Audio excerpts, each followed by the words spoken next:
What's up, Rezlife Students? So Lent started February 17th. And some things we do in Lent is that we can give things up or we can take things on that we want to grow deeper in our faith. And so we're all gathered around today and we're going to talk about what are some things we're doing in Lent, things we're giving up or taking on. And so Nick, you got a question for us? What do you got? Well, this is simple. So do you give up or fast from things for Lent? I'm gonna be honest, I did for a while, like fast from things, but I failed too many times.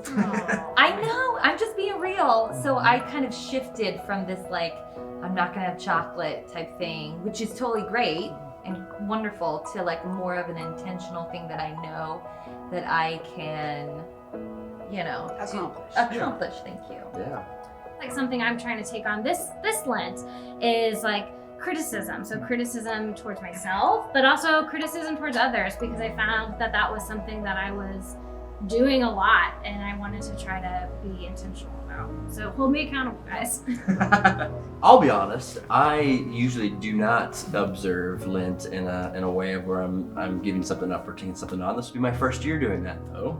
Yeah. Yeah, Let's go. I'm doing so. It is going to be very kind of material, but it's going to be food. So I'm giving up meat for Oh, Valentine's wow. Day, which is pretty wild. That's going to be quite the challenge. And only water, coffee and water. I've done that So, before too. Yeah. That's going to be. I usually don't recognize it. And I think it's a good, simple way to kind of just practice self-discipline. So I used to drink Diet Coke as it was my water. And I gave that up for a couple seasons of Lent, and I did well, and I felt better.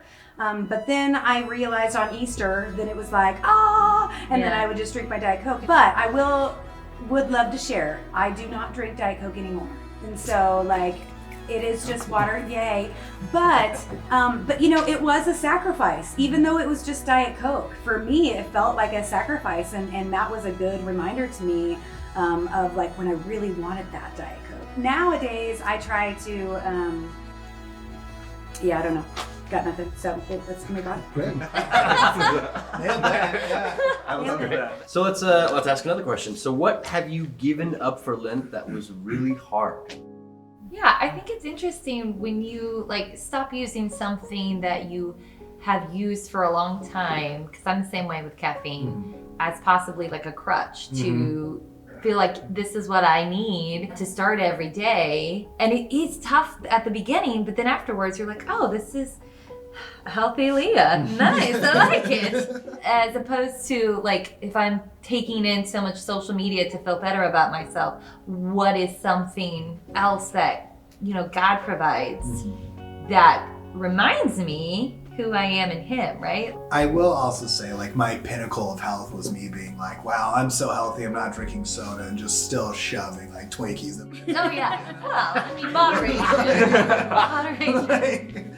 I was just I'm a really good person for this. Anyway, order Pizza Hut, One year in college, and I was an ambitious young ministry student, and for Lent I decided to give up buying anything non-essential. So I gave up going out to eat, and I gave up buying any sort of clothes or books or movie, just anything I didn't need, I gave up buying a candy bar or whatever. And that was really hard. I think that was probably the hardest Lenten fast I ever did. But I realized there's a good practice of simplicity. There's a lot of things in life we don't actually need. So sometimes we say no to things, right, and sacrifice. But then what about, there's this other concept of taking something on. So adding it to your life instead of subtracting it to draw us closer. So anybody taking anything on this year? Potato chips. I feel like a lot of people can relate to this. I don't read my Bible very much. So I've decided to read my Bible 3 times a week. I'm gonna start small and then work up. There. You know what I mean? So, that's small, That's but cool. there's something about reading the Bible. When you know Scripture, you can internalize it. It becomes part of your life. Becomes who you are. So that's something I'm trying to take on. Relationships really matter, especially now. So every day for Lent, I'm trying to text a different person in my phone I haven't talked to in a while. just saying, hey, I'm thinking about you and I'm praying about you. Kinsey, in a couple days, I got 40 days, you know, give me. You're number 39. You know, I think I might go crazy and just double up on soda this year. More I'm gonna soda. just add more to it and just see what that caffeine gets me. You know, maybe it brings me this whole new level of enlightenment is what I'm Or like heart palpitations. or heart palpitations. Yes, and So Resurrection students, you are prayed for in this Lenten season. We encourage you to really think about what do you need to take on this Lent, or what do you maybe need to subtract this Lent, and share with us. We'd love to hear. As we get closer to Easter Sunday, and as we read through the book of Mark, maybe we feel encouraged to grow in our faith this season.